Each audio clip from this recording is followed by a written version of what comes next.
Hello everyone, আজকে একটা নতুন লেকচারে আমরা চলে আসলাম। এখানে হচ্ছে আমরা আজকে ডায়োড নিয়ে যে রেকটিফায়ার করা হয়, হাফ ওয়েভ রেকটিফায়ার, এটা হচ্ছে আমরা ইলাস্ট্রেট করবো। সো এখানে হচ্ছে হলো মোটামুটি থিওরিটি এখানে আছে আর কি। সো মেইনলি কি আছে আমরা জানি, ইনপুটে যদি আমরা একটা এসি সিগন্যাল দিই, সিরিজে যদি একটা ডায়োড আর রেজিস্ট্যান্স রাখি, সেই রেজিস্ট্যান্সের একটা হচ্ছে ভোল্টেজ যখন আমরা মেজার করবো, সেখানে দেখতে পাবো হচ্ছে নেগেটিভ যে সাইকেলগুলো আছে, নেগেটিভ সাইকেলগুলো কাট আউট হয়ে যাবে, শুধু পজিটিভ সাইকেলগুলো হচ্ছে আমরা আউটপুটে পাবো। সেই জিনিসটা আমরা এখানে ল্যাবে এনে দেখবো আর কি, ঠিক আছে। সেখানে ডায়োডের একটা সিম্বল দেওয়া আছে, এটা হলো ডায়োড। আর রিয়েল ল্যাবে যে ডায়োডটা হয় সেটা হচ্ছে যে নিচে দেখতে পাচ্ছি যে এরকম দেখতে। এটার এক মাথায় আমরা দেখবো যে এখানে এক মাথা হলো সাদা করা থাকবে আর এক মাথায় কালো করা থাকবে। যে মাথায় হচ্ছে সাদা মার্কিং করা থাকবে সেই মাথাটা হচ্ছে হলো এন টাইপ, এন পিএন জাংশনের যে পি আর এন, সেটা হলো এই পাশে হলো এন আর এই পাশে হলো পি। মার্কিং করা সাইডটা হলো এন টাইপ, ঠিক আছে। ওটাকে আমরা বলি যে নেগেটিভ বা ক্যাথোড, যে ক্যাথোড, আর পজিটিভটাকে বলি অ্যানোড। আমরা কানেকশনটা কিভাবে দিব তাইলে একটা, তার আগে চলো আমরা ক্যালিব্রেশনটা একটু দেখে নিই। এখানে হলো ক্যালিব্রেশনটা ভিডিও আগে দেওয়া আছে, সো ওটা দেখে নিও। জাস্ট এখানে আমরা চেক করে নেব যে ক্যালিব্রেশন করা আছে কিনা। সো আমরা এটা এখানে টাচ করলে দেখবো এটা আমাদের ভোল্টেজটা আসে কিনা, ঠিক আছে। সো এই যে ক্যালিব্রেশনের জন্য চ্যানেল 1 এ দেওয়া আছে, চ্যানেল 1 এটা ক্যালিব্রেট করা আছে। Pick to pick 2 volt, R horizontally হচ্ছে হলো টাইম পিরিয়ড হচ্ছে হলো 0.5 করে 1 মিলি সেকেন্ড, তার মানে 1 কিলো হার্টজের যে ক্যালিব্রেশন সেটা এখানে করা আছে অলরেডি। সো ক্যালিব্রেশনের ভিডিও আলাদা আছে, সো ক্যালিব্রেশন বেশিক্ষণ টাইম দিচ্ছি না। এখন আসলে এই সার্কিটটা সাজাবো, এটার জন্য একটা ব্রেড বোর্ড নিলাম। এই ব্রেড বোর্ডে একটা ডায়োড প্রথমে বসাইছি, যে কোনো দুইটা পয়েন্টে যে ডায়োডটা এখানে বসানো লাগবে এই ইয়াতে, এই ডায়োড। তারপরে সাথে সিরিজ একটা রেজিস্ট্যান্স বসাবো। সো আমরা এখানে 10 কিলো ওহম একটা রেজিস্ট্যান্স ইউজ করতেছি। রেজিস্ট্যান্সটা একটা হাই ভ্যালু নিব। হাই ভ্যালু নিলে কি হবে, ম্যাক্সিমাম ভোল্টেজ ড্রপ করে রেজিস্ট্যান্সের অ্যাক্রসে হবে, ফলে আমরা আউটপুটটা ভালো পাবো। আর যদি রেজিস্ট্যান্সের ভ্যালু কম হয় তখন ডায়োডে অনেক ভোল্টেজ ড্রপ হয়ে যাবে, কারণ ভোল্টেজ ডিভাইডার রুল অনুযায়ী কি সিরিজে থাকলে যেখানে রেজিস্ট্যান্স বেশি সেখানে কি বেশি ড্রপ হয়। সো আমরা রেজিস্ট্যান্সটা বড় নিব, তাহলে এখানে কি বেশি ড্রপ হবে। তাহলে এই হচ্ছে আমাদের সিরিজ কানেকশনে দিয়ে দিলাম। এখন আমরা সোর্স কানেক্ট করবো। এটা হচ্ছে আমাদের যে সিগন্যাল জেনারেটর, সেই সিগন্যাল জেনারেটর থেকে এই সোর্সটা আসতেছে। এই সোর্সে প্লাস যাবে ডায়োডের সাথে, আর মাইনাসটা যাবে হচ্ছে হলো রেজিস্ট্যান্সের সাথে। তাহলে আমরা এটা কানেক্ট করে নিই, এটাকে আগে অফ করে নিলাম। তাহলে যে ডায়োডের প্লাসের সাথে গেল পি এর সাথে, আর এটা গেল মাইনাসের সাথে। ওকে, তাহলে এখানে অন করলে আমরা এখানে একটা, এখন এই সার্কিটটা অলরেডি কাজ করা শুরু করে দিছে। এই সার্কিটে এখানে দেখো, এখানে ফ্রিকোয়েন্সি হচ্ছে 1 কিলো, একটু বেশি দিছে। সো আমরা হিসাবে সুবিধার্থে বরাবর 1 কিলো দিই, তাহলে মেজারমেন্টগুলো আমাদের অ্যাকুরেট হবে। সো এখানে ধরো আমি দেখানোর জন্য 1017 হার্টজ দিলাম ফ্রিকোয়েন্সি। আর অ্যামপ্লিটিউড কত এটা তো এটাতে দেখানো যায় না, এটা আগের ভিডিওতে দেখা হয়েছে। তো এই অ্যামপ্লিটিউড চেঞ্জ করার জন্য এটা আমরা ইউজ করব। তাহলে অ্যামপ্লিটিউড চেঞ্জ করে কত দিচ্ছি না দিচ্ছি এটা মেজার করার জন্য আমাদের অসিলোস্কোপটা দিয়ে ভোল্টেজটা মেপে নিতে হবে। তাহলে অসিলোস্কোপের ভোল্টেজ মাপার জন্য কী করতে হবে, অসিলোস্কোপ দিয়ে আমাদের প্যারালালি কানেক্ট করতে হবে। তাহলে আমি আগে ইনপুট ভোল্টেজটা মেজার করবো। তাহলে ইনপুট ভোল্টেজ মেজার করার জন্য কোন জায়গায় কানেক্ট করবো আমরা, ইনপুটের অ্যাক্রস। ইনপুটের অ্যাক্রস মানে হচ্ছে এই যে যেটা পজিটিভ, সেই পজিটিভের সাথে হচ্ছে আমরা পজিটিভ কানেক্ট করবো, দেখো ইনপুটের অ্যাক্রসে, আর নেগেটিভের সাথে নেগেটিভ। তাহলে আমরা এখন যেই ওয়েভ ফর্মটা দেখতেছি এটা হচ্ছে আমাদের ইনপুট ওয়েভ ফর্ম, ঠিক আছে। এটা হচ্ছে আমাদের ইনপুট ওয়েভ ফর্ম এখানে। তাহলে এটা আমাদের ইনপুটে যেটা যাচ্ছে, এই যে আমরা যদি আমাদের ডেটা শিটে দেখাই, এই যে উপরের যে ওয়েভ ফর্মটা, উপরের ওয়েভ ফর্মটা হচ্ছে এটা, যে মিডিয়ে দেখতে পারো same to same normal sine curve. So এটা আমরা এখন অ্যাম্পলিটিউড চেঞ্জ করে বাড়িয়ে কমিয়ে অ্যাম্পলিটিউডটা আমরা কত দিব একটু সেট করে নিই। ধরো আমরা এখানে 1 ভোল্টে রেখে কাজ করতেছি, তাহলে এখানে যদি আমরা 3 ভোল্ট দিই অ্যাম্পলিটিউড, পিক টু পিক তাহলে 6 ভোল্ট দিতে হবে। সো আমরা pick to pick 6 A set করতেছি এটা।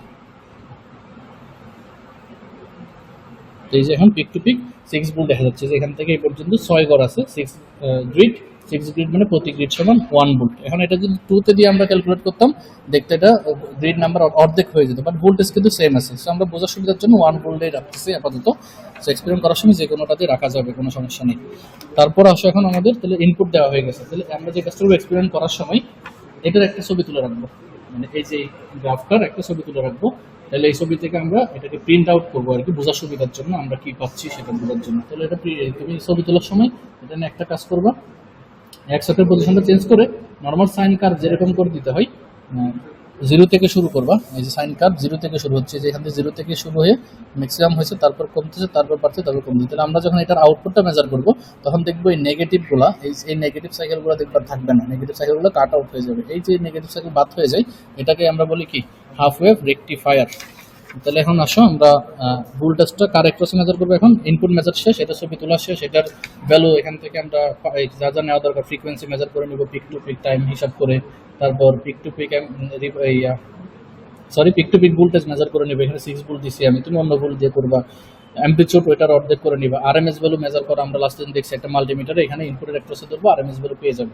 তাহলে হচ্ছে ইনপুটের মেজারমেন্ট কমপ্লিট, এটার হাতে ছবি তোলা কমপ্লিট।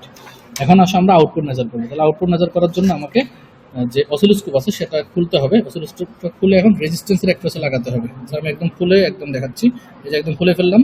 খোলার পর এখন পজিটিভটা যাবে হচ্ছে হলো ডায়োড যেখানে গিয়ে শেষ হচ্ছে, অর্থাৎ রেজিস্ট্যান্স যেখান থেকে শুরু ওই জায়গায় যাবে হচ্ছে পজিটিভ, আর রেজিস্ট্যান্স যেখানে শেষ ওখানে যাবে নেগেটিভ। তাহলে এখন দেখো আমাদের ডিসপ্লেতে রেকটিফাইড যে ওয়েভ ফর্ম, এই রেকটিফাইড ওয়েভ ফর্মটা চলে আসছে। যে দেখো নেগেটিভ হাফ সাইকেলগুলো এখন আর নাই। সো এটা মুভ করতেছে, মুভ করা ঠিক করার জন্য ট্রিগারে গিয়ে নর্মালে দিব, নর্মাল থেকে আবার অটোতে দিলে এটা নর্মালি ইয়া হয়ে যাওয়ার কথা। নর্মালি এটা মুভ করা হচ্ছিল নয়েজের জন্য, সেটা অটো আবার ফিক্সড করা যাবে এই ট্রিগারে ইয়া করে। ট্রিগারে যে মোডটা সেটা অটো মোডে দিলে এটা নিজে নিজে আবার ঠিক হয়ে যাবে, ঠিক আছে। তাহলে দেখো এখানে আমাদের এখন এটার সাথে মিলালে যে পজিটিভ সাইকেল যেটা ছিল, পজিটিভ সাইকেলটা কিন্তু আছে, দেখো পজিটিভ সাইকেল পুরোটাই আছে। এটা এখানে এসে শেষ হওয়ার কথা, বাট রিভার্সেও একটা ভোল্টেজ পাওয়া যাচ্ছে। রিভার্সে এই ভোল্টেজটা কেন পাওয়া যাচ্ছে? আমরা যে মিডল লাইনটা দেখা হয়েছে আগের মধ্যে গ্রাউন্ডে দিয়ে, মিডল লাইন কিন্তু জিরোতেই আছে, জিরোর নিচেও দেখো একটা ভোল্টেজ পাওয়া যাচ্ছে। যে রিভার্স বায়াস এটা টোটালি বাদ হয়ে যাওয়ার কথা। আইডিয়াল ডায়োডের ক্ষেত্রে যে এই গ্রাফে দেখো, আইডিয়াল ডায়োডের ক্ষেত্রে নেগেটিভ ভোল্টেজ যখন আসে তখন টোটালি যেটা জিরো হয়ে যাওয়ার কথা, বাট প্র্যাকটিক্যাল ডায়োড যখন আমরা ল্যাবে কোনো কাজ করবো, কোনো ডায়োড ইউজ করবো, বাস্তব কোনো কিছু করবো, তখন এটা টোটালি জিরো হবে না। কারণ কি, আমরা জানি রিভার্স বায়াস একটা লিকেজ কারেন্ট ফ্লো হয়, সেই লিকেজ কারেন্টের জন্য একটা ভোল্টেজ এখানে তৈরি হবে আউটপুটে। সেই লিকেজ ভোল্টেজটা হচ্ছিল এখানে দেখতে পাচ্ছি আমরা, যে পজিশন জিরোতে রেখে এই যে এই নেগেটিভ যেটা দেখতে পাচ্ছি, এই অংশটা হচ্ছে লিকেজ কারেন্টের জন্য যে রিভার্স ভোল্টেজ পাচ্ছি সেটা, ঠিক আছে। এখানে জিরো হওয়ার কথা এটা আইডিয়ালি। আর ম্যাক্সিমাম ভোল্টেজটা কত পাচ্ছি দেখো, এখানে ম্যাক্সিমাম ভোল্টেজ 2 ভোল্টের কাছাকাছি পাচ্ছি, 1.9 এর মতো। সো ম্যাক্সিমাম আমরা পিক টু পিক দিছিলাম হচ্ছে হলো কত 6, অর্থাৎ অ্যামপ্লিটিউড দিছিলাম হচ্ছে আমরা 3, বাট আমি আউটপুটে পাচ্ছি হলো 1.9, তাহলে ড্রপ হচ্ছে 1.1 ভোল্ট, 1.1 ভোল্ট ড্রপ। নর্মালি হওয়ার কথা কত, সিলিকন ডায়োডের ক্ষেত্রে 0.7 ড্রপ হওয়ার কথা, বাট এখানে একটু বেশি হচ্ছে, 1.1 ভোল্টেজ ড্রপ হচ্ছে। এটার কারণ কি, এটার ইন্টারনাল রেজিস্ট্যান্স যেটাকে আমরা বলি ডাইনামিক রেজিস্ট্যান্স। তো ডাইনামিক রেজিস্ট্যান্সের জন্য এখানে একটা ভোল্টেজ ড্রপ হচ্ছে, ঠিক আছে। সেখান থেকে আমরা ডাইনামিক রেজিস্ট্যান্সটা হিসাব করে দেখতে পারি যে ম্যাক্সিমাম ভোল্টেজ যখন যায় তখন ডাইনামিক রেজিস্ট্যান্সটা কত। আচ্ছা যাই হোক, এখন আমরা কি করবো ল্যাবে, এটার এখন ছবি তুলে দেবো। এটা হচ্ছে আমাদের রেকটিফাইড যে আউটপুট সেটা। এখন ভ্যালু নিব কি এই যে output across the load resistance. তাহলে এখানে আমরা ফ্রিকোয়েন্সি মেজার করবো। কীভাবে ফ্রিকোয়েন্সি মেজার করবো এগুলো আমরা জানি সব কিছু। যে এটা জিরোতে রেখে এই পিক থেকে এখন ফ্রিকোয়েন্সি কত হবে পরের পিক পর্যন্ত, এই পিক থেকে এই পিক পর্যন্ত যে টাইম, তো দেখো ফ্রিকোয়েন্সি কত আছে এখানে, 2 গ্রিড আছে, 2 গ্রিড। 2 গ্রিড মানে হচ্ছে এখানকার 0.5 ইন্টু 2, এখানে 0.5 ইন্টু 2 গ্রিড, তাহলে হচ্ছে কত 1 মিলি সেকেন্ড। 1 মিলি সেকেন্ড মানে 1000 হার্জ। তো আমরা ইনপুটে কিন্তু 1000 হার্জই দিছি, যে ইনপুটে কিন্তু 1000 হার্জই আমরা দিছি, ঠিক আছে। তো ফ্রিকোয়েন্সি কিন্তু চেঞ্জ হবে না রেকটিফাইড ইয়াতে। সরি, এটা আবার একটু ঠিক করে নিই আমরা। আর কি মেজার করবো আমরা, ওটা চলতে দাও, ওটার ব্যাপার না। আর মেজার করবো হচ্ছে হলো কি অ্যামপ্লিটিউড ইন ফরওয়ার্ড বায়াস, মানে হচ্ছে পজিটিভ হাফ সাইকেলটার অ্যামপ্লিটিউডটা কত, যেটা বললাম 1.9। তারপর হচ্ছে হলো অ্যামপ্লিটিউড ইন রিভার্স বায়াস, এটা হচ্ছে যে নিচের দিকে কতটুকু নামছে, এটা মেজার করার জন্য আমরা একটু পজিশনটা চেঞ্জ করে এটা যে জিরো লাইনের উপর আনবো। তাহলে এখন এটা দেখা যাচ্ছে হলো চারটা দাগ পর্যন্ত গেছে, অর্থাৎ প্রতি দাগ হচ্ছে 0.2 করে, 4 দাগের জন্য 0.8 ভোল্টেজ। তাহলে রিভার্স বায়াসের জন্য আমরা এখানে ভোল্টেজ পাবো হচ্ছে 0.8 ভোল্টেজ। এটা হচ্ছে কি এগুলো মেজার্ড ভোল্টেজ। আর ক্যালকুলেটেড ভোল্টেজ করলে এটা হবে 0, রিভার্সে কোনো ভোল্টেজ পাওয়ার কথা না, তাও আমরা পাচ্ছি। আর ফরওয়ার্ডে পাওয়ার কথা হচ্ছে কত, ম্যাক্সিমাম থেকে 0.7 কম, কিন্তু এখানে আরও বেশি কম পাচ্ছে, তো এটা ইররে বেড়ে চলে যাবে। আর আরএমএস বের করতে লাস্টের দিন দেখছি আমরা মাল্টিমিটার দিয়ে কী করবো, এই রেজিস্ট্যান্সের অ্যাক্রস একটা মাল্টিমিটার টাচ করবো, তাহলে আমাদের আরএমএস ক্যালকুলেশন হয়ে যাবে। তাহলে এই হচ্ছে আমাদের রেজিস্ট্যান্সের অ্যাক্রসের কাজ করবার গেল। এটা অবশ্যই ছবি তুলে প্রিন্ট করে দিতে হবে রিপোর্টের সাথে। নেক্সট আসো আমরা কার অ্যাক্রসের আউটপুটটা নিব। এখন আমরা ডায়োডের অ্যাক্রসের আউটপুটটা নিব। ডায়োডের অ্যাক্রস আউটপুট নেওয়ার জন্য যে দেখো আউটপুট অ্যাক্রস দ্য ডায়োড, এটা নেওয়ার জন্য কি করতে হবে, আমাকে মাল্টিমিটারটা এই অসিলোস্কোপটা এই ডায়োডের দুই প্রান্তে টাচ করতে হবে, রাইট। তাহলে ডায়োডের পজিটিভ প্রান্ত, মানে এই প্রান্ত হচ্ছে হলো এটার পজিটিভটা যাবে, তাহলে ডায়োডের পজিটিভে পজিটিভ গেল, আর ডায়োডের নেগেটিভে নেগেটিভটা গেল। এখন দেখো এই যে কার্ভটা আমাদের আছে, সেই কার্ভটার দেখো ঠিক আগের কার্ভে রেজিস্ট্যান্সের অ্যাক্রসে যে কার্ভ আছে তার ঠিক উল্টা কার্ভ আছে। দেখো ওই রেজিস্ট্যান্সের অ্যাক্রসে কি আসছিল, পজিটিভটা ছিল, নেগেটিভটা কাট আউট হয়ে গেছে। আর এখানে হবে কি, পজিটিভটা কাট আউট হবে, নেগেটিভটা রয়ে যাবে। কারণ কি, এই যে রিভার্স বায়াসে হচ্ছে আমরা কি পাই, এখানে একটা গ্রাফ আঁকা উচিত ছিল, এখানে আঁকা হয়নি, নিচে আর একটা গ্রাফ। যে রিভার্স বায়াসের ক্ষেত্রে আমরা ইনপুট ভোল্টেজটাই আবার পাবো, আর ফরওয়ার্ড বায়াসের ক্ষেত্রে একটা 0.7 ভোল্টেজ ড্রপ হবে, তারপর বাকি সকল ভোল্টেজ রেজিস্ট্যান্সে চলে যাবে। সো এখানে এটাই করতেছে। দেখো আমরা যদি এটা 0 থেকে দেখাই, এই যে এখান থেকে 0 থেকে শুরু হচ্ছে, এখান থেকে দেখাই, এই যে 0 থেকে শুরু হয়ে একটা ভোল্টেজ পর্যন্ত উঠে এটা কাট হয়ে গেছে। তার মানে পজিটিভ হাফ সাইকেলের ভোল্টেজটা ওই যে 1 পয়েন্ট, এটা হচ্ছে মেজার করলে 1.2 ভোল্টের মতো আসতেছে। তো যে বলছিলাম আমরা ডায়োডের 1.2 ভোল্ট এখানে ড্রপ হচ্ছে শুরুতে, যে বললাম রেজিস্ট্যান্সের ক্ষেত্রে এখানে ভোল্টেজ পেয়েছিলাম কত, 1.9 পাইছিলাম, দিয়েছিলাম হচ্ছে 3। তাহলে যে গ্যাপ আছে 1.1, সেটা এই যে এখানে ডায়োডে ড্রপ হচ্ছে এই জায়গায় 1.1 ভোল্টে, সেটা ডায়োডে ড্রপ। এটা হচ্ছে পজিটিভ হাফ সাইকেলের জন্য। তাহলে এই ভ্যালুটা এখানে লিখবা যে অ্যামপ্লিটিউড ইন ফরওয়ার্ড বায়াস 1.1। আমার উদাহরণের জন্য 1.9, তুমি অন্য ভোল্টেজ দিলে অন্য ভোল্টেজ আসবে। আর রিভার্স বায়াস হচ্ছিল নেগেটিভ, যেটা নিচের দিকে, এই দাগ থেকে নিচের দিকে। তাহলে এটা কত আছে, 1 ঘর 2 ঘর 2 ঘরের চেয়ে একটু বেশি আছে। একজ্যাক্ট মাপতে চাইলে তুমি এটাকে এদিকে সরিয়ে এই যে এখানে নিয়ে যাবা। তাহলে এটা হলো 2.4 ভোল্ট। 2.4 ভোল্ট হচ্ছে রিভার্সে হচ্ছে হলো এটা রিভার্স বায়াসে যখন আছে, নেগেটিভ হাফ সাইকেল যখন আছে, তখন 2.4 ভোল্ট ডায়োডের অ্যাক্রসে পাচ্ছ। তাহলে আমরা দিছিলাম কিন্তু 3 ভোল্ট, তাহলে ডায়োড নিচ্ছে 2.4 ভোল্ট।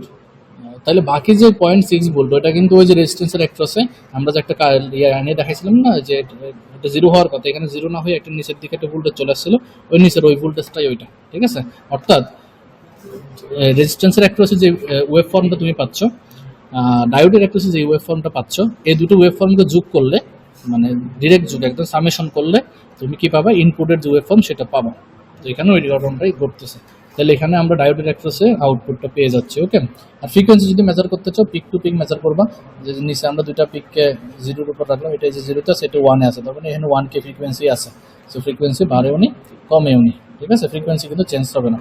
তাহলে আমরা হাফ ওয়েভ রেকটিফায়ারের মোটামুটি সবগুলো ভ্যালু নেওয়া শিখলাম, ওয়েভ ফর্ম নেওয়া শিখলাম। 3টা ওয়েভ ফর্ম থাকবে, input, output across the resistance and output across the diode. So এই ভ্যালুগুলো নিয়ে তুমি ক্যালকুলেট করবা। আর এটার যদি এখন আরএমএস ভ্যালু বের করতে বলা হয়, এই ওয়েভ ফর্মের আরএমএস ভ্যালু বের করার জন্য ইন্টিগ্রেশন করে আরএমএস করতে হয়। সেটা থিওরিটিক্যাল একটা ক্যালকুলেশন, যে রিপোর্টে যাবে।